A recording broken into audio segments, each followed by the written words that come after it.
Hello, it's me, Aries W83, and this time, welcome to my phone.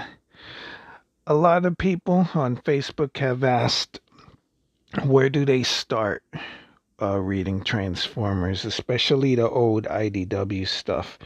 Some people say, All Hail Megatron. Some people say Last Stand of the Wreckers.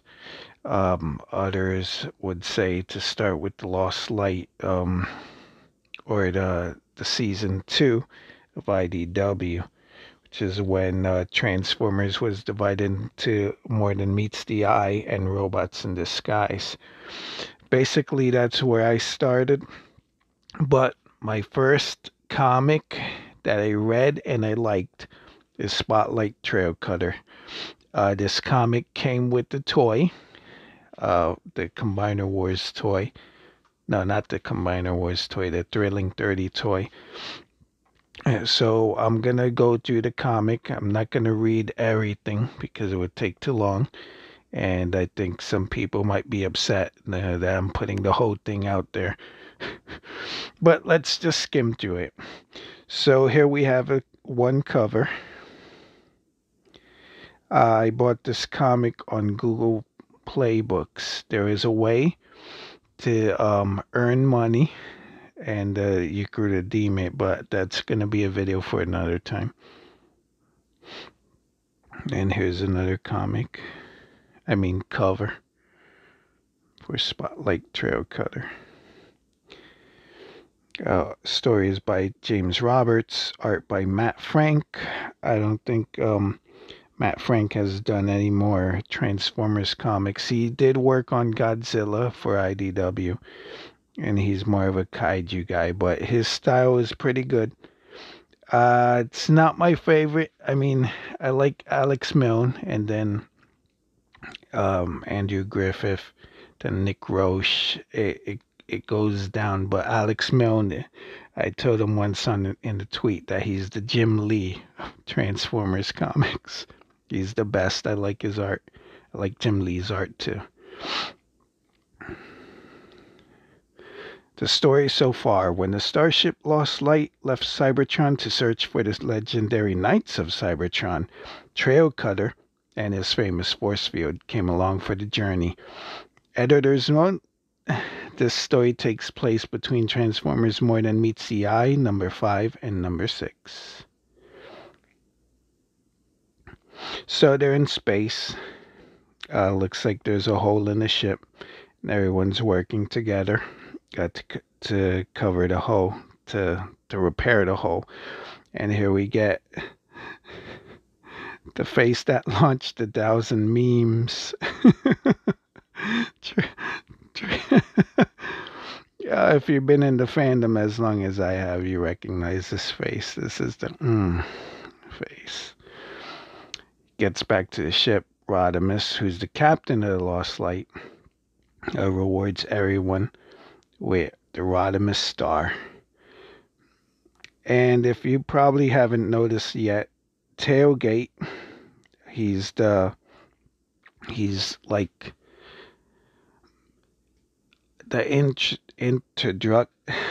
character that's new to everything, so everything gets explained to him. And he makes a note that all of the headmasters have something in common with their names, like Hardhead, Brain, Storm, Chrome Dome, and Highbrow. All of these things have something to do with the head. So this comic, the title of the comic is called The Reluctant Specialist. So everyone's celebrating in the Lost Light, but Trailcutter is kind of bored. And here's Chrome Dome and Tailgate talk about headmasters. And Tailgate says, I had this friend called Scout. Scout? Ha! Did he turn into a massive head or something? Hey, that was his real name. Why was he called that then?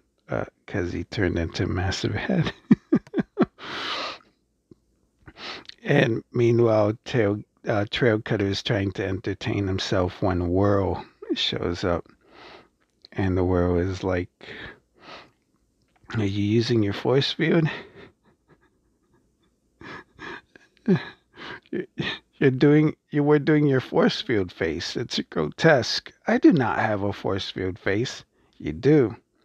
It looks like this, and there's three pandas just Whirl making a face. But since he only has one mono eye, there's no face. For the longest time, I didn't like Whirl. He's kind of a jerk, but with time, he grew on me. So I think Trailcutter is upset that he didn't get a Rodimus star.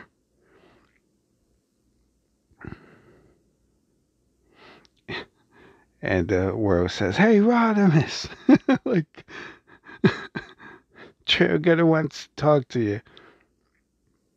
So they talk, but he avoids talking about not getting a medal. He decides he's gonna chill, not before Whirl tells him like a story how he fought. Let me see, what's his name?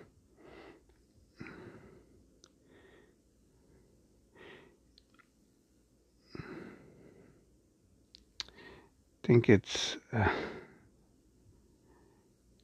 he fought some big guy who has a wand.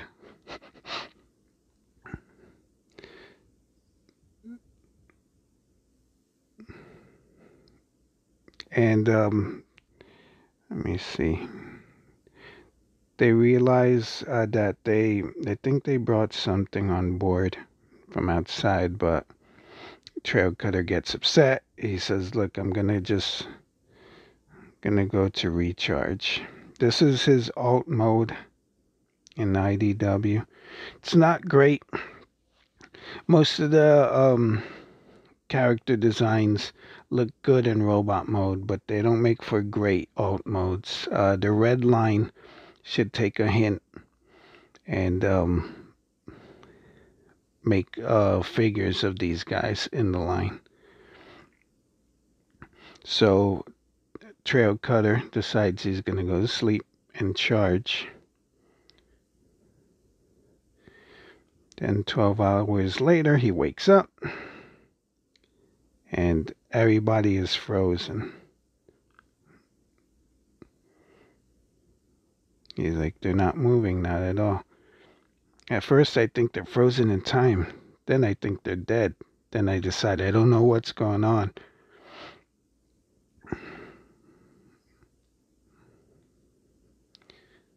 So he keeps exploring. He goes to the bridge. Everyone on the bridge is frozen. But when he's trying to access the computer, Bakoom! Two Insecticons show up. Did you get him, Chop Shop? I think so. I heard a scream. Possibly me. It's been ages since I saw an Autobot get shot. So the scream? More like a squeal. Yeah, of excitement. Trailcutter's hiding. And then he comes out.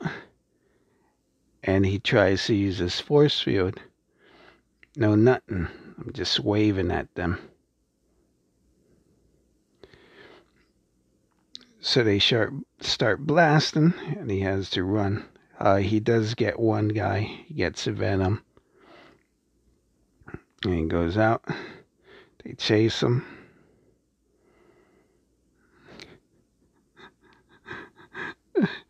He gets one of them with a door. And then he surprises him with some resuscitation pads. He tries to call for help. Nah, he doesn't. He does die hard and gets one of their communicators, but He just says, "Yup."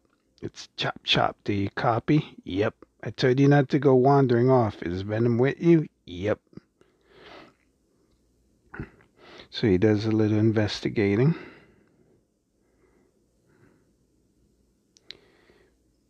And he says, I have to sift through fragma launchers, shatter blasters, status rays, and laser pincers before I find my secret weapon. A remote control. Meanwhile, in the shuttle bay, Lockdown, who he has the design of I think it was the Reveal the Shield toy, which was better designed than the animated toy. That animated toy sucked. But here he is. And then Trailcutter shows up. He's like, who are you and what are you doing on my ship? Okay, so it's not technically my ship. That's what they call a lie.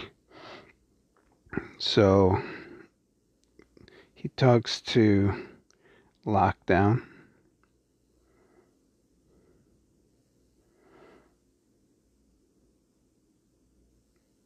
And he tells him, like, who are you? Lockdown asks. Trailcutter says, I'm the Autobot who lands the final punch. I'm the Autobot who gets to decide if you live. I'm a force of nature, an apocalypse on legs, the furious sound of symphonic brutality. Anyone know this guy? My name's Trailcutter, but maybe they know me as Smackdown or Assassinator or Con Killer. Con Killer definitely sound better in my head. So he's bluffing. He wants to know what they're doing on the ship. And it looks like the Lost Light found the thumb of Metroplex. Metroplex comes into play later in the volumes. So he says, you know what?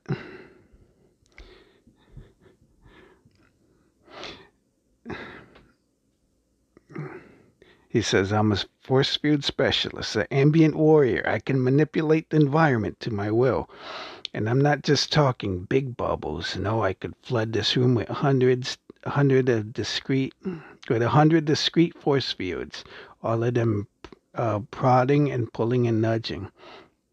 Lockdown says, you know what? I think you're bluffing.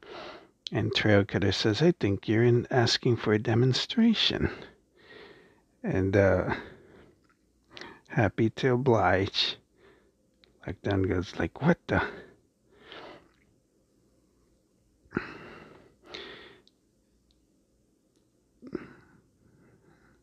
They're Decepticons, but they're not stupid. If I leave them floating for too long, they'll realize that the lack of gravity is to blame, not me. With a second click of the remote, I turn the artificial gravity back on and deactivate my magno wheels. That's, I guess, it's a new power he has. He has magnetic wheels besides the force field. And let the follower cushion their fall. So he intimidates Lockdown enough. He says, there it is, feel it? I just planted a pressure point inside your spark. A tiny force field protecting nothing but itself. Thumb size. No, smaller, but can you feel it? I'm expanding it, and again, and any second now your spark is going to explode. Feel it now? And Lockdown says, yes. Oh, give it up, please, for the power of persuasion. So basically, Trailcutter bluffed his way to getting these cons off the ship. And once they leave, everything comes back to normal. Someone puts their hand on his shoulder and he goes, ah! And he leaves. He gets scared. Then he talks with Hoist, his mold mate. They shared the in Thrilling 30. They're basically the same toy with some different modifications, like a different head, and the backpack's different. And he finally got his Rodimus star. Ta-da! My very own Rodimus star. And Hoist is like, snap. That's not a snap. Yours is massive. So now that he got his star, Hoist is like, oh, but I got this. I got this big old thing, which has what looks like the G1 version of Hot Rod. It's one better than the Rodimus star. Apparently, everyone who is frozen has been given one, even Brainstorm, for exceptional endurance in the face of adversity. I got mine for right. That does it. So he goes to Swerves to get fendered, which is drunk. And that's it. The next spotlight is Spotlight Hoist. As you can see by this little pop-up, most of the comics are $1.99. But if you want to be cheap, you can get, they have volumes on Google Play Books. And usually the first issue in the volume, you could read them for free. Then issue 16 of More Than Meets the Eye, Aftermath. And issue 16 of Robots in Disguise.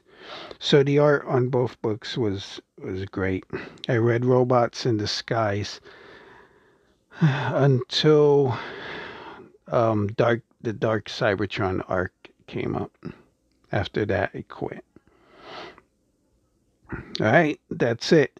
So, like I said, if you want to start somewhere, I would recommend reading Spotlight Trailcutter. It's a very good book. It's written by James Roberts, who he takes care of the whole More Than Meets the Eye arc. He wrote the comic and some of the annuals and other adjacent issues until the end of the run, until IDW started again. They're good books. I'm Aries 083. Now see you later, Carburetor. Bye.